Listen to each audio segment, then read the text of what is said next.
Glenn Gruber. How's it going? Good. Can you hear me all right? You got a baby sleeping or something? No. Just want to make sure it was working. Oh, okay. Are you not feeling well? You sound different. Is it?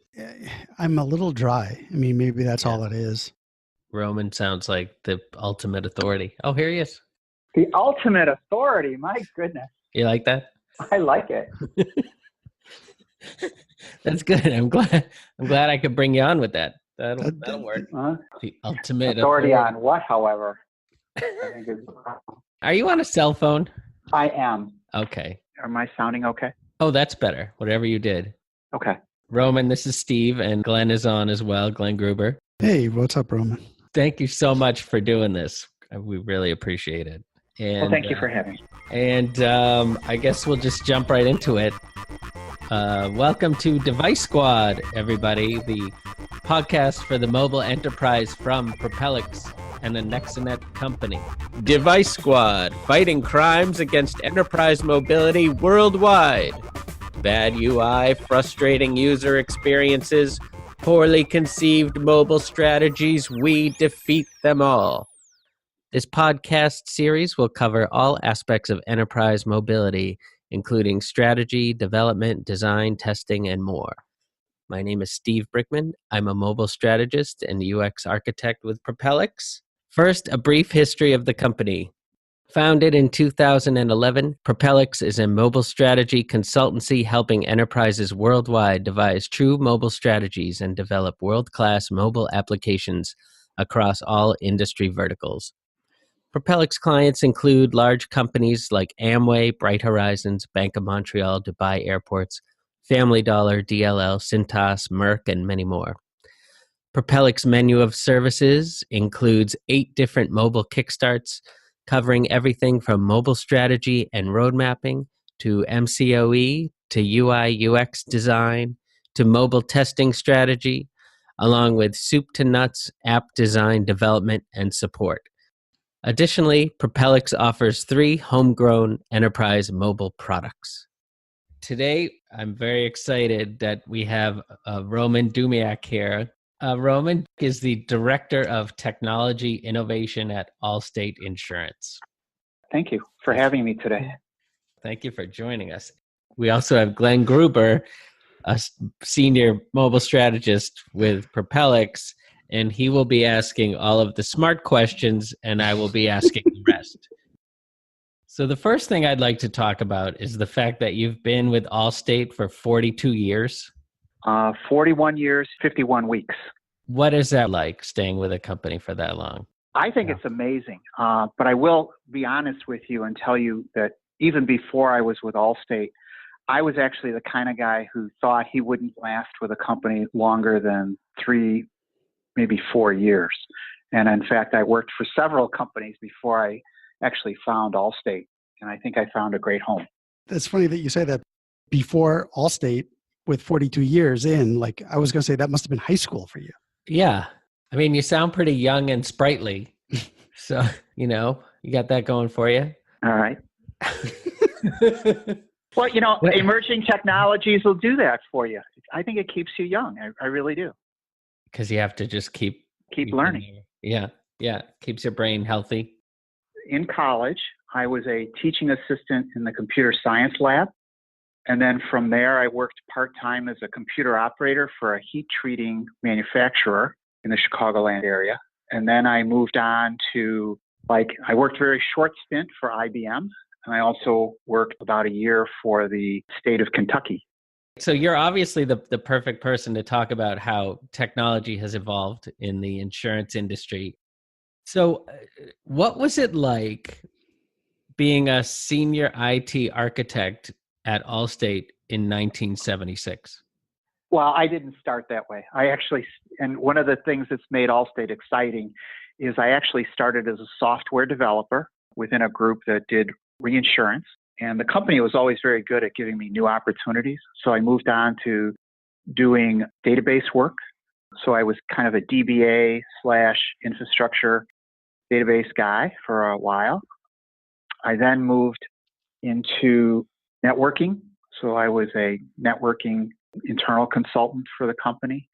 I also did a lot of middleware both on the mainframe and on client server platforms, WebSphere specifically, and then moved on into architecture.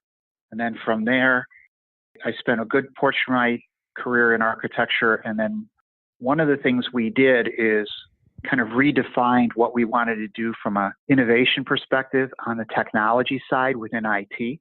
And I was fortunate enough to lead that group and grow that for the last 6.5+ years.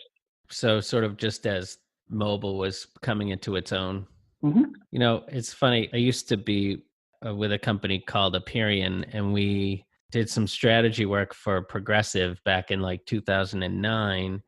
And at that time, we discussed the possibility of building an app that would keep track of a user's speed as they were driving, and it would, you know, potentially use that data to adjust their rates. And that was like really early on. And I think I just threw that out there as a possibility, not even really thinking that it would come to fruition. And now it seems fairly common. You guys have an app called DriveWise that Forbes said that the results were that drivers are actually safer behind the wheel than the company had thought, and that 60% of users actually wind up paying less for their insurance as a result.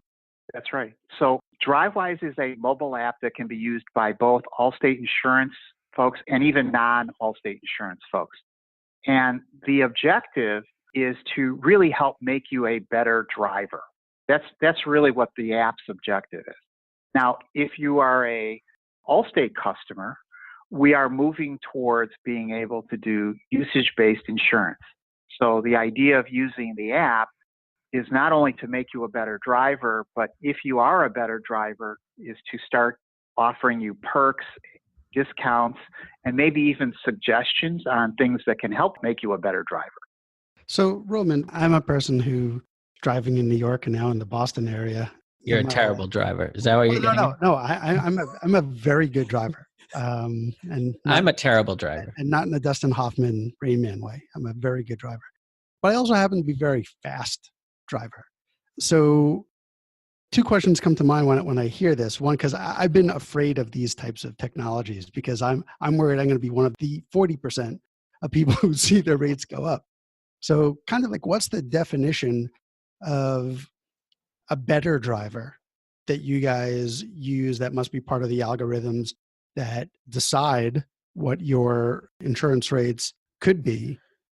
I mean, maybe we can kind of start there. And then if you could also just layer into that conversation, how do you compensate for where people live, you know, in that regard? And because again, I'm not even sure how you define that or how you use the data from the device that you put into the car to get all the information from the car to, you know, drive the rates.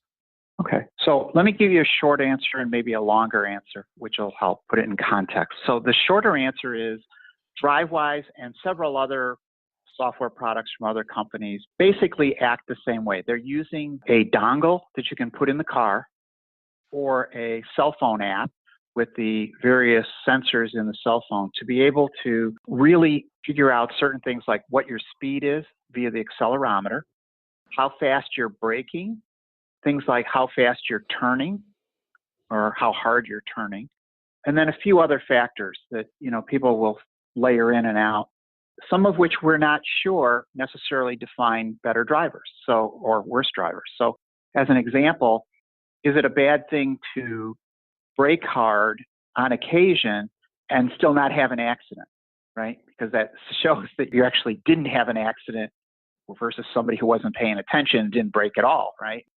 Did a rear end collision. So we're still working through some of those algorithms through machine learning and eventually deep learning to be able to figure out what we should do.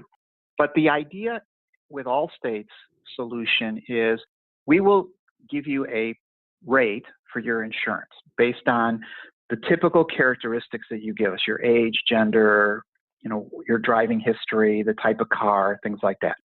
And then what we'll do is based on 50 or so trips and then the continued use of the DriveWise app, we'll give you a discount. So the 51st trips help us create a baseline. And then subsequent to that, the application can maybe suggest to you things like, you know, you seem to be accelerating, you're doing jackrabbit starts. Maybe you shouldn't do that. In my case, I was trying very hard to be a good driver, and one of the suggestions they made to me was consider not making that left turn across a 4-lane highway kind of road where I exit my home. And they said, for only 2 minutes more, you could make a right turn out of your subdivision and be safer. So it's not just about things like how you drive, but maybe even incenting you to better ways of driving and places to drive through. If there's areas that we know, for example, have high accident rates, maybe we'll route you around that intersection and give you extra points or even some money to do that. That's the short answer. Now, let me give you the longer answer, and that is insurance companies really make a profit in 2 ways. One is they make a profit by investing in the premium dollars you pay them in the insurance premium. The second way they make a profit is really by preventing claims. And that's what really in auto, the idea is to create better, safer drivers. In home, it's about making your home safer and more secure. And then in the case of life insurance companies, it's things like promoting healthy habits and lifestyles so you live longer. That lowers the claim rate. All right. I'm still not sure whether or not I should be one of the people to sign up for this type of thing. Here's what you can do. Go ahead and download the app and give it a try. You don't have to be an Allstate customer to actually run the app. And then if you're just sort of a guest user, does it then say if your rates would have gone up or down? It does give you a score. It doesn't tell you the rates per se. Yeah. But That's cool. But it does score your driving. How does an app like that determine if the person is actually driving or is the person's just a passenger, say in like an Uber? Or... Well, in our case, early on, what we did was we allow you to turn the app on and off. So you don't have to run the app continuously when you're driving. So that's an important thing. But you do have to do 50 trips to create that baseline. So we assume, if you're going to turn the app on, that you must be driving. The second thing we are, and I can't talk too much about it because it is a bit proprietary. Sure. But there are ways to determine whether or not you are the driver of the car if there's a cell phone app. Oh, now I'm intrigued. Well, just think about what you do with the phone when you're in a car, right? You pick it up maybe and I'll give you an example of something we don't do, which is if you're the driver and it's your cell phone, you pick it up and move it to the left side of the car. And it's likely that you won't interact with it very much if you're driving. That's true too. So that actually brings up an interesting question, because one of the things that I love on my wife's car that I don't have on my car, because my car predates when this was available, is CarPlay. So there are different times where we'll be driving together and maybe we'll put in, my phone or her phone, depending on like kind of who needs to charge, and that sort of drives the CarPlay thing. Kind of 2 questions here. Like one, I guess I would still have to turn on the app to tell you that I'm driving, or if my wife's phone is there, like I may not turn it on. With or without CarPlay, does turning on the app do anything to restrict the user's ability to use the smartphone while they're driving? Because we know that distracted driving is a big problem, leads to a lot of accidents. That was part of why things like CarPlay and Android Auto were created, to try and reduce that, but still letting you get value out of the device. So is there anything in DriveWise, or maybe if you know of other competitor apps that do restrict what you can do? And if it doesn't, are you also looking at whether or not, hey, it looks like they're driving, but they're also texting? I would presume something like that would impact someone's score. It does not right now. However, we are certainly looking at techniques that we could use. Part of what we're doing is collecting lots and lots of data to feed into a machine learning model so that we can actually determine those things by using machine learning rather than trying to figure out what the algorithmic correct answer would be. if you will. Sure. So what we do is, again, we do ask you to turn the app on and off. It's not a requirement. We do assume that if you turn it on, you're the driver. We do allow you to say that you're also the passenger if you are. And we can see the difference in the way driving occurs when it's the driver's phone versus the driver or the person with the phone as a passenger. Okay. Oh, I see. That's actually a great idea, Glenn. I just have one more question. I will download the DriveWise app. I will try it, as the guest user thing. What's like a good score, in terms of whether or not I should adopt this kind of going forward? Okay. You will see from the app itself, it will give you red, yellow, green. Okay. And it has a different set of graphics, and it will be very obvious to you, how you're scoring. Okay. All right. Good to know. All right. I feel better now.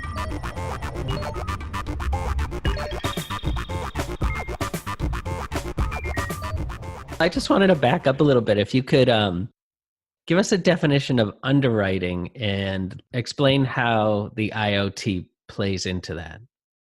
So most people think of IoT in terms of things that are going on in the factories or things that are coming out as consumer goods.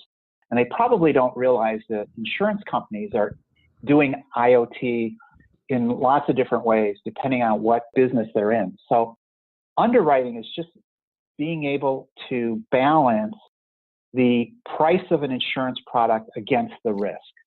It's really, it has a formal definition around a process of evaluating the risk of an insured home, car, or in an individual in the case of life insurance or health. After determining the risk, the next step is to set a price that establishes the insurance premium that will be charged for specific coverages. Now, this is where the rub comes in with a lot of people, is they want to get insurance at the least possible cost. And one of the ways you do that is you exclude things from coverages. So, you can, for example, most states require that you have liability insurance, but not collision. Liability handles the other car, collision handles your car. So if you saved money on your premium or policy by saying, I'll forgo paying collision, and then you get into an accident, which is your fault, then you may, hopefully you're not surprised that because you didn't pay that premium, you wind up having to pay your own car, not the other guy's car. So that's where a lot of people get very upset with insurance companies. They don't realize what the exclusions are. So in homes, it's things like flooding. That's really handled by United States-based flood insurance, not usually home insurers. There's famous things like a life insurance policy isn't going to pay out, or maybe if you commit suicide, for example. It's determined that your wife gets rid of you and she took out the policy on you. And so let me just add where we're headed in insurance. Originally, it was supported by historical data, and there were people called actuaries, and they had actuarial tables. That turned into computer models and algorithm. And really kind of the second generation of underwriting was really introducing something called credit-based insurance score. It's not exactly your credit rating, but it's how your credit rating speaks to your insurability. That is a pretty big predictor in the insurance industry, especially for auto. And it's not allowed in every state. So insurance is regulated state by state. So states like California go on and off with this as being able to be used. Massachusetts and Hawaii have said, no, you can't use it, and other states have. But the third generation of underwriting will really rely a lot on IoT sensor data. In auto insurance, it'll rely on telematics from either the dongles that I talked about or the cell phone apps like Allstate DriveWise. In homes, they'll rely on some of the smart home devices, whether they're monitoring things like water pressure or fire and smoke detectors, things like that, and burglar alarms, etc. And today, you even if you just say, I have a burglar alarm in the home, you'll get a discount for some of that kind of stuff. The new thing that I think spurred this conversation was in life insurance starting to use personal fitness data, and the John Hancock example that people talked about. So let me ask you a question, Roman. So on this third generation, based on all the sensor data, the auto seems pretty straightforward. You either have the app or you have the dongle, and luckily all the car companies, for I think decades have had these interfaces to the computer data from the car to be able to drag all that out. So that's fairly straightforward. On the home side, though, is it going to be on the responsibility of the homeowner to buy some of these smart home devices, things like water pressure or or gas pressure and things like that? Like, does that require folks like where I live, like National Grid or someone, the water company to do that installation? Then I have to accede to letting them share that information with you. Like, how is that going to work? Because that seems that there's a lot of different actors that have to participate for that to take off. Because having an Amazon Echo doesn't help anybody. Well, it will if the Amazon Echo is connected to a lot of smart home devices.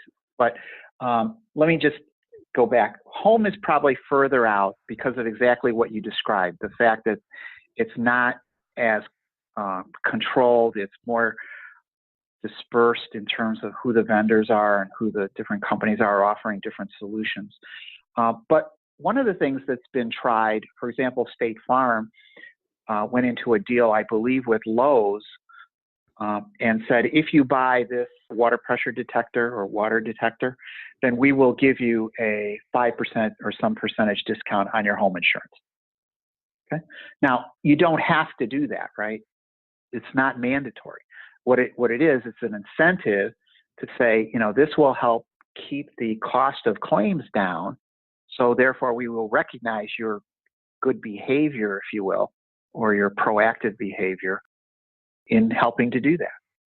So what does that detect? Flood potential or? So one of the things that is really high on the list, and it's usually like one or two, depending on the insurance company, for things that go wrong in your home, is your washing machine hose goes bad.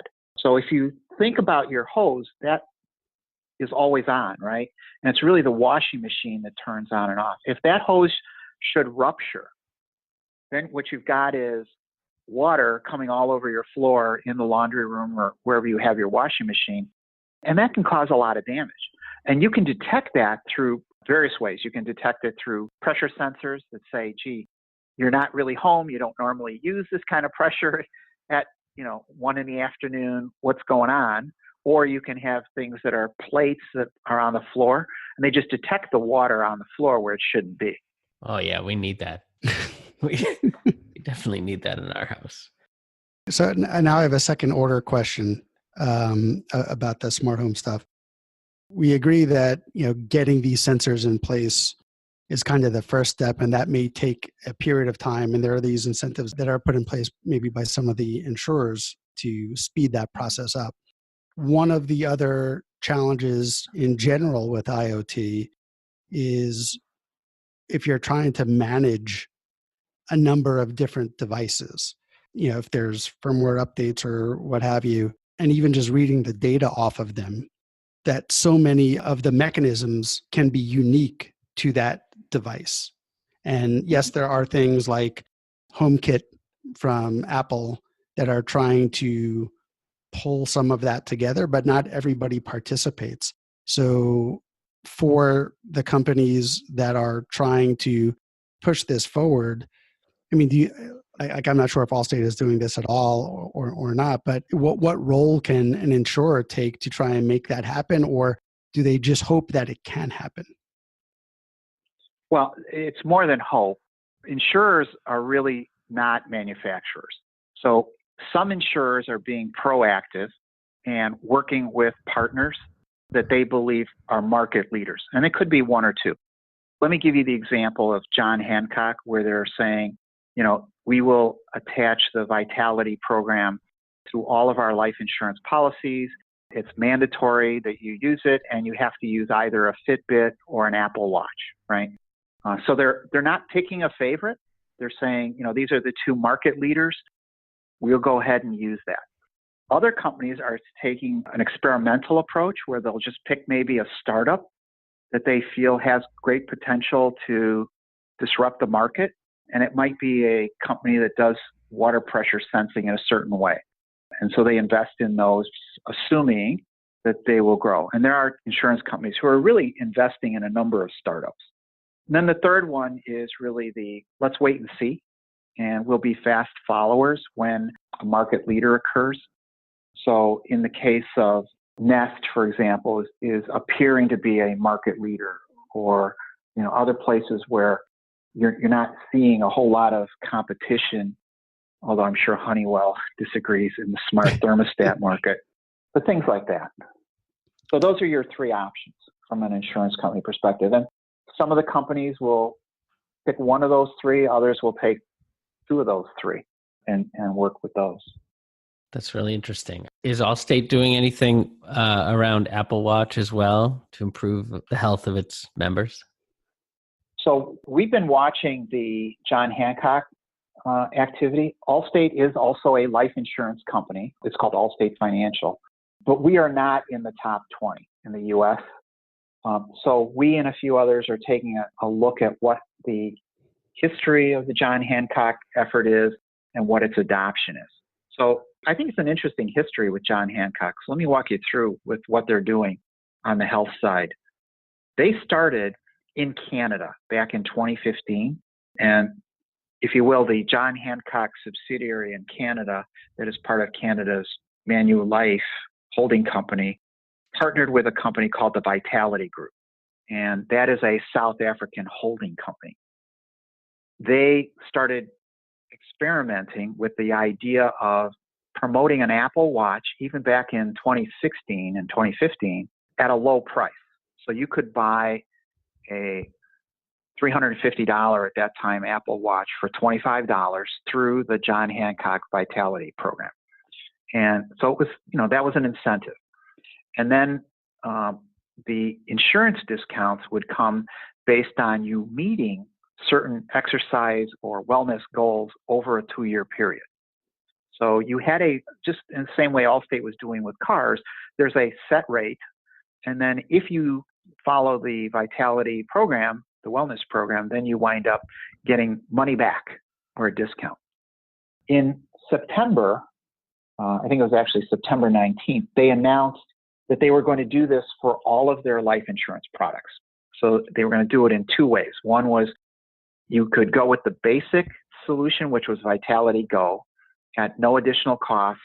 You would just get the premium, and if you followed the Vitality program, that way you would earn discounts with Amazon, REI, and some others. But you wouldn't get a premium discount if you just did Vitality Go. Then, if you went forward with the other program called Vitality Plus, you could actually receive up to a 15% discount on your annual premium, as well as a free Fitbit or an Apple Watch for, I think now it's running $25. And then you also get other gift cards for entertainment and things like that. So you have a choice, but regardless, you're going to be part of that Vitality program. And again, this is stuff that's out in the press. I'm not a John Hancock employee or a person that really has the inside of it, but I do know that they have stated in their news releases that there are some benefits to the policyholders. One is they say people are living between 13 and 21 years longer than the rest of the insured population. Now, I'm just not sure there's enough data to back up that claim, and that claim isn't really coming from John Hancock. It's coming from Vitality, which has been around a lot longer and has more data. But I'm still not sure you can say for something that's been around since 2013, I think, that you got enough data to really prove a longevity of 13 to 21 years. They also state that they generate 30% lower hospital costs than the rest of the insured population. So that's Vitality's perspective on the program. John Hancock says, well, what we've seen in the data is that people will take nearly twice as many steps as an average American. They've logged more than 3 million healthy activities like walking, swimming, and biking. And they engage with the program about 40 times a month. Now, that is kind of in my opinion, is the secret words in that announcement. This isn't so much about, let's see if John Hancock can increase market share, because they are number 5 in the US already. But what it is about is the fact that you can now get higher customer engagement and collect more data while you're doing it on what makes people healthier. So I think this is more of a play around getting the customer engagement, getting more data than it is to actually increase market share. So, Roman, let me ask you a couple of questions about that. So, first of all, seems like a win-win. If I can live 15 years longer, that's great for me. And, it's also great for the insurer because I'll pay premiums for that much longer. So that's good. And frankly, the discounts at Amazon and REI are probably important because, well, I do love both of those companies, but in order to do all those activities, you probably need to buy a lot of stuff. So that also works well.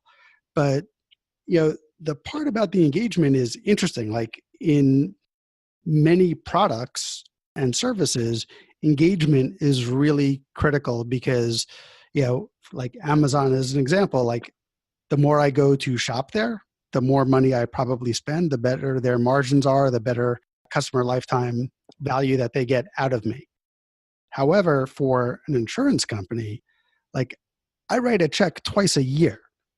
Like, so what does really engagement buy you? This is not obviously technology anymore, but what does engagement buy an insurance company? That's a great question, Glenn. I get one a podcast, so that was it. It buys them loyalty. The more you engage with your company or with an insurance company in a positive manner, the more loyal you are and less likely it is that you will go look or shop for other insurance options. Well, it's interesting because similar programs have been instituted without the insurance piece. Like at Anexinet, they are running this program to encourage walking, and we're using an app called Walking Spree, and it ties into your Apple Watch data or your Fitbit data. And personally, I've noticed that I've been very engaged with that, and I use it a lot, and I've been walking more as a result. That's just because I want to make sure that I beat Patrick. Yeah, good luck with that. In the top 10. But yeah, and part of it honestly is the gamification aspect of it. Yeah. Glenn, if you do look at the DriveWise app, you'll see it tries to lure you into making you a safer driver by giving you better bells and whistles on the phone, giving you awards or tokens or badges. Sure. We don't need no stinking badges. And then you actually get monetary incentives too. So the idea is really to promote, in the case of life insurance, to promote healthy lifestyle. In the case of auto, to promote safer driving, right? We're trying to do things before the automated car comes out, right? It's going to be a number of years before the U.S. auto market actually can turn over, even if you started saying automated cars were to start tomorrow. I think the average age of a car on the road today, average, is 7 years. I think it's more than that. It's more than that at our house.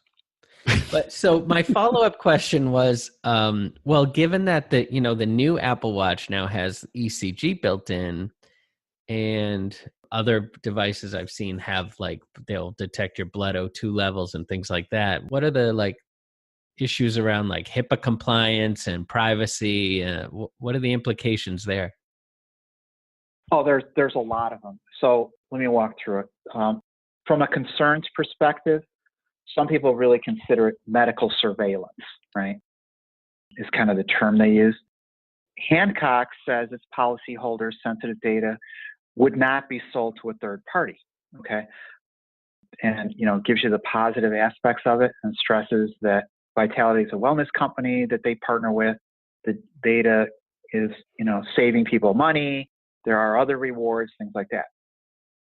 Just so that you're aware of it, other employers that are doing health insurance are also forging ahead with the idea of wellness programs. So it turns out that Allstate has a health insurance program as well for its employees through another provider. And if I get an annual checkup, if you will, where they do blood pressure monitoring, BMI scoring, and then also a blood test, they will give me a $200 discount on my corporate health insurance. Now, if you don't want to do that, you don't have to, but then you'll pay $200 more. And that has nothing to do with IoT per se. That just has to do with we're trying to promote wellness, and in an effort to do that and keep insurance rates down and claims down, we encourage you to take this test. And by the way, if your blood pressure is high, then they tell you about things you can do to improve that. How much do I get for the prostate exam? I don't know. I was just looking for an upside for that exam, but it's you can delete that out of the podcast, Steve. Anytime. I'm not deleting that out. Lastly, Okay. people are buying these devices anyway without understanding the risks. So what you wind up with is a few things. You wind up with consumers not understanding, how the data is being used. You wind up with privacy concerns, other ways that the data might be used. There's nothing, for example, in John Hancock's statement that says other companies within the John Hancock umbrella can't use that data for other purposes. So as John Hancock grows and has other subsidiaries, they might use that data. Security is always the issue. Data generally gets stored in a centralized location, so that leads to potential security breaches. There's been a call in the press about fairness of this kind of activity because it could be biased against people who don't have lifestyles that allow them to go to a gym. So if you're a low-income person and you're working multiple jobs, you might try to be as healthy as you can with walking and things like that, but you can't necessarily go to a gym and exercise as much. And then there's always the opt-in versus mandatory. There are places that have tried to make it mandatory. West Virginia, for example, had to scrap a plan that required their state employees to wear fitness trackers because it was mandatory, or they would have to face higher premiums. Going the other direction is not a problem. Here's your premium. Wear this, we'll give you a discount. That's going down versus the mandatory approach that West Virginia took.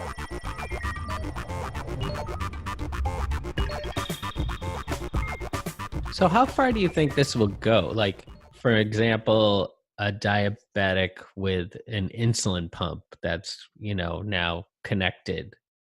Do you think that people with diabetes will be rewarded for, being more regular with their insulin or being more responsible, or people with other illnesses will be rewarded for being more responsible with their medications, say like, somebody who's bipolar?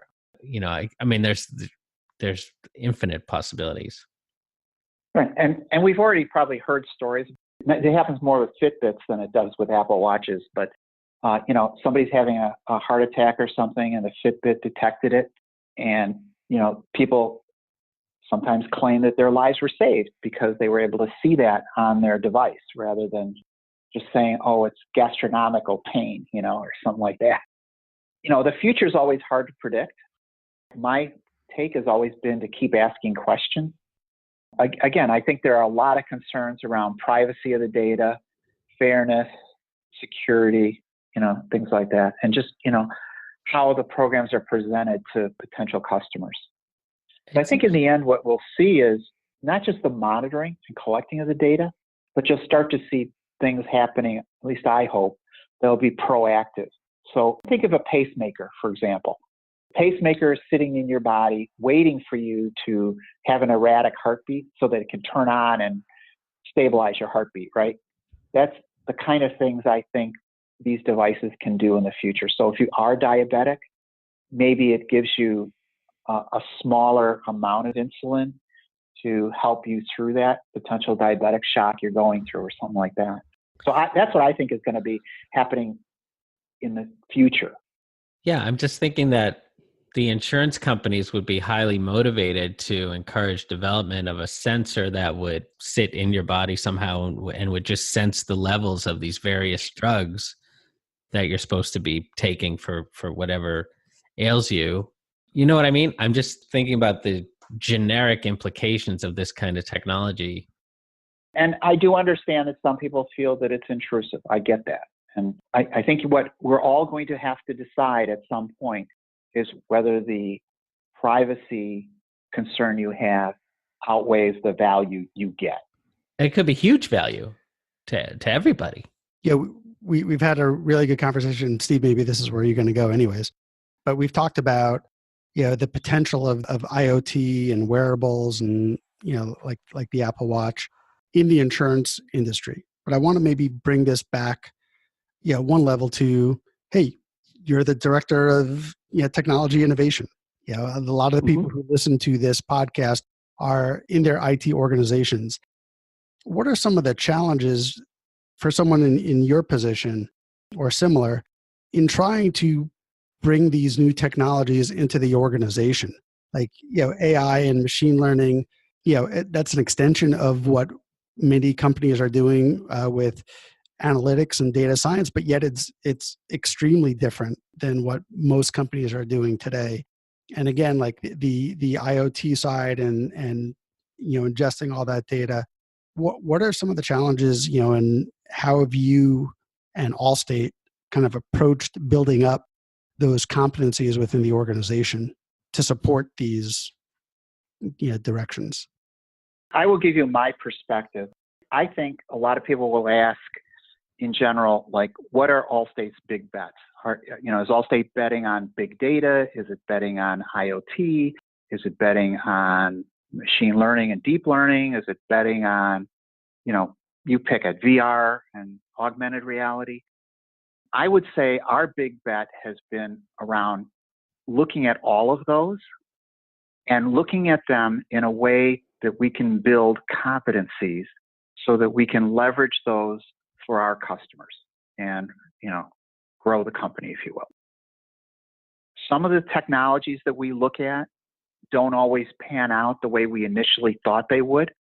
We knew, for example, early on that drones, for example, and the ability to photograph from the air would be a big game changer in being able to look at catastrophe claims. So, when you have major floods like in Houston and places like that.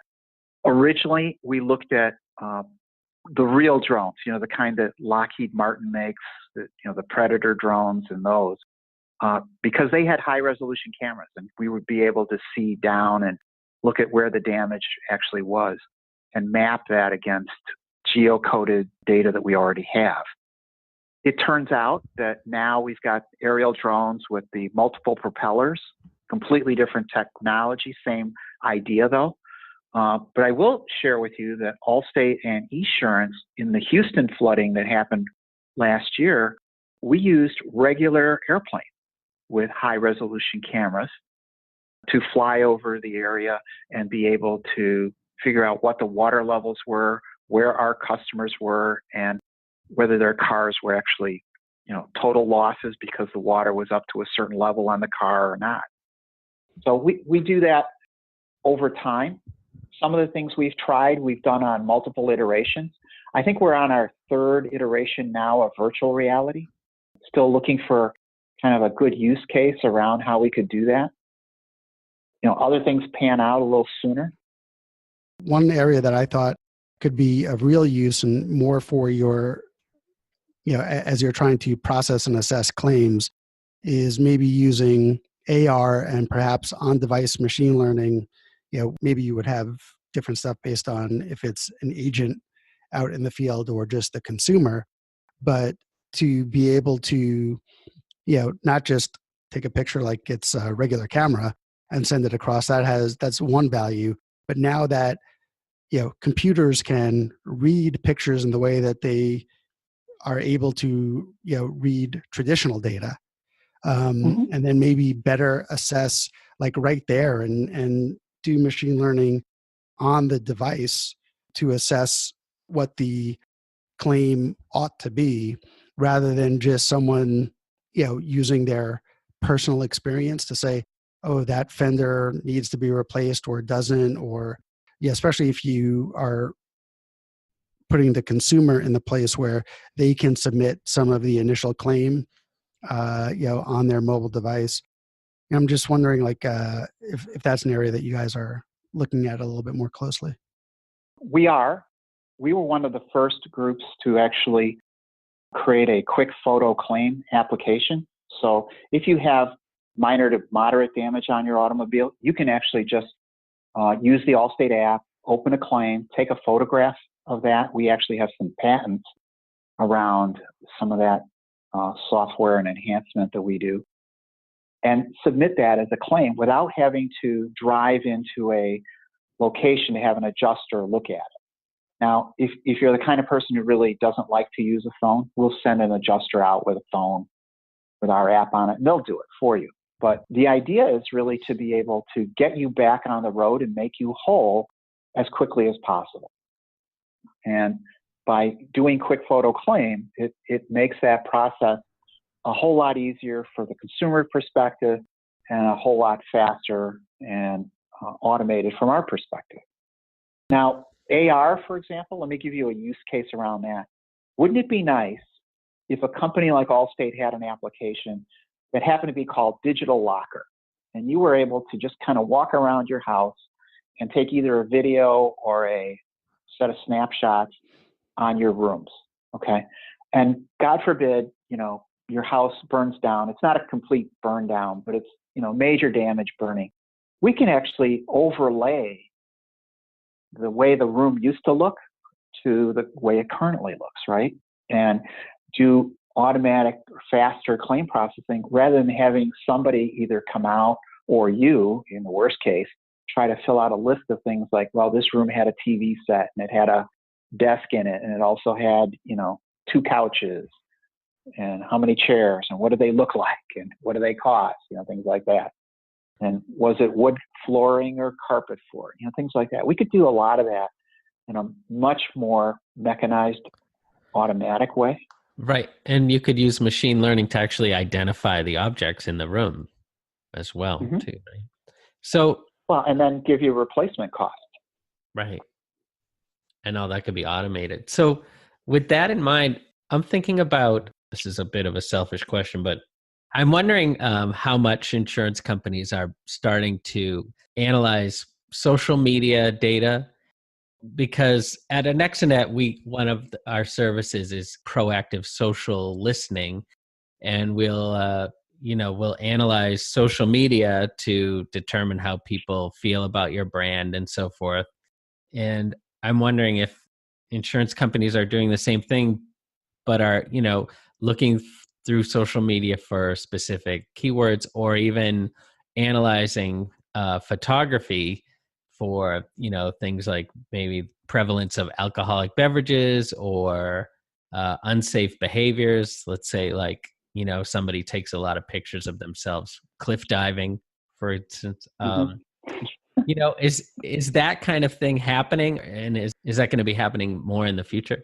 Yeah, and Roman, if you cannot confirm or deny, like, that's an acceptable answer too. Like, we will. Right. Yeah, there are innovative people doing lots of interesting things. Let me start with that. I will say that is certainly not a focus point for marketing teams in insurance today. They are doing exactly what you described, Steve, which is looking at social media to understand what their brand image is. So Allstate is spending a lot of time trying to figure out, how are we showing up to consumers? Are they angry with us? Are they happy with us? We have a lot of community programs that we participate in, either through our agents or through the corporation. We have the Allstate Foundation. So we're trying to generate consumer buzz on a positive note, right? That's what really a lot of interactive marketing effort is nowadays. It's around being able to look at that data, figure out who's using the Allstate name, how are they using it, positively or negatively, and then turn that into actionable insights that we can use later. Oh, Steve, it sounds like you can breathe a huge sigh of relief at this point. Well, yeah. Well, my last question was how far this kind of thing could go. So we have these chickens that we're raising here, and for whatever reason, it's become a running gag for me to introduce some kind of chicken story that relates to the topic. And so today's chicken story is that we installed a webcam in the chicken coop so that we can check in on how these chickens are doing. Mostly, it's more so my daughter can have fun looking at her chickens. So my question is, and you've already touched upon this idea of giving discounts for burglar alarms and things like that. Do you think there will ever come a time when that may include burglar alarms that incorporate webcams, and then that might elevate to webcams being turned on all the time, and then analyzing the behavior of the people in the home? And that might not even involve a person at that point. It might be like some kind of AI or machine learning that's able to analyze behavior and then even adjust rates based on that kind of thing. Oh, I definitely do, but I don't think it'll necessarily even be cameras per se. So let me give you an example of something I learned from the guys who do research for the Roomba vacuum cleaner. You know, the little robot that runs around the house cleaning your floor, right? That actually uses artificial intelligence to map out your layout, your house layout, and then come up with an optimal way to vacuum your home. Okay. But it knows, based on kind of what it's bumping into and how large the bump is, if you will, whether it's a table or a sofa or a bed. And it's actually mapping out the room based on its best guess of what it's bumping into so that it can come up with these algorithms to run more efficiently. Okay. And you'll see a lot more of that, I think, before you see the intrusive webcam kind of behavior. Even today, when things aren't integrated, let me give you an example of, I think this is an unfortunate example. There was a woman in California, I believe, who was murdered. And she was wearing a Fitbit. And because she was wearing the Fitbit, the authorities were able to place the exact time of the murder and find out where cameras were in the area, not necessarily in her home, but in the area. And they found that somebody across the street had a camera watching their house that also saw the driveway of her home. And the father-in-law turns out to have been the only person, his car was in the driveway at the time of the murder. So, he's been charged. So you see those kinds of things starting to come together, even when they're not actually integrated together. Law enforcement is able to piece things together. So I guess what this means, Steve, is if you put a Fitbit on your chickens and somebody tries to steal or eat or kill your chickens, and you got your webcam set up now, you'll be able to actually know when that happened. Well, I've considered putting my Apple Watch on the chicken in order to get the walk points. There you go. Just so that it run around the yard all day. But, it's interesting because machine learning kind of provides a solution to the problem of privacy. If all this stuff, if behaviors and so forth on a webcam or audio, if all that can be analyzed by AI, is it as much of a privacy issue to be analyzing that data if nobody's actually looking at your webcam feed? If you're in public. So, for example, in the UK, they do a lot of that. There's been a lot of work in the UK on analyzing behavior of people in subways and the way you turn your head, whether or not you're a wanted person or a person of interest for their perspective. They do a lot of surveillance in public. Now, naturally, there are techniques that are always available to do it, either because you're a spy or because you're a law enforcement agency or things like that, when you have a warrant. Well, that's great. Glenn, any good wrap-up question? Yeah, on the Roomba thing, we recently got one. And I'm not sure how good that machine learning is on that Roomba. I mean, it actually gives me comfort that, Skynet won't happen anytime soon based on how I see this thing going around our house. It does take a while. Okay. It's got to get again, machine learning gets better the more data it has. Sure. That's one of the reasons I kind of question the Hancock or the vitality assertion that you're going to live 13 plus years longer. I just don't know that they have enough data to say that just yet. They might. What I think is really interesting is this new field of like the motion dynamics that's coming about. Determining who's driving a car, determining how fast the car is going, what constitutes safe motion. And you see that all the way down to the new Apple Watch, where it now analyzes when you've fallen. So there's some algorithm was created to analyze those motion dynamics. And if you've fallen and then you're immobile for a minute, that's another algorithm. So I think that's a really fascinating area just on its own. It is. And here's the fascinating area. In the past, those were truly, as you put it, algorithms that someone wrote. Now, what we're doing is we're not really writing those algorithms. We're letting machine learning create those algorithms for us. So you get enough data of Apple Watches falling, and then you feed that into a predictive model, and then it's actually occurred. So what's happening in artificial intelligence is kind of the same kinds of things that happened with computers years ago. Originally, computers were just meant to do calculations, right? Mostly on trajectories of missiles or cannons that we're firing.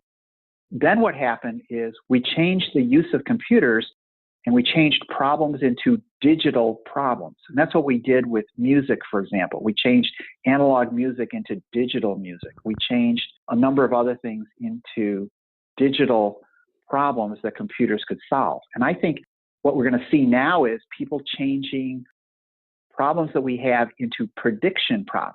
Can you predict that somebody's going to fall based on how they're staggering or, how high up on the ladder they are or how they're teetering? So by changing more and more things into prediction problems, that's where AI comes in. That's great. And that will only accelerate the solutions. Mm-hmm. Just by leaving it up to the computers. That's awesome. Thank you so much, Roman, for hopping on. This was a great discussion. And thank you, Glenn, for joining us again. Yeah, no problem. And I just want to add one thing at the end. Again, thanking Roman. Roman is also a member of the Emerging Technology Council, which I co-chair with Maribel Lopez from Lopez Research. So if you're listening and you like the kind of insights that you got on today's podcast, we try and have these types of conversations all the time around different technologies within the ETC.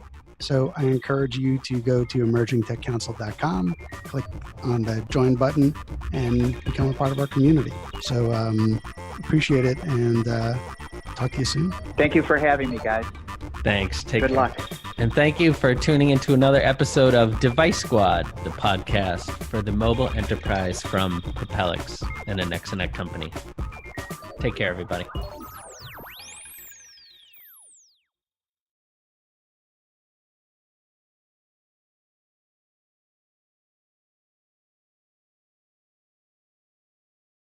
That was great. Thank you so much, Roman. Really appreciate it. Yeah, he hung up. I can't believe he was with that company for 42 years. I can't believe he's old enough to be at the company 42 years. Really? That's insane.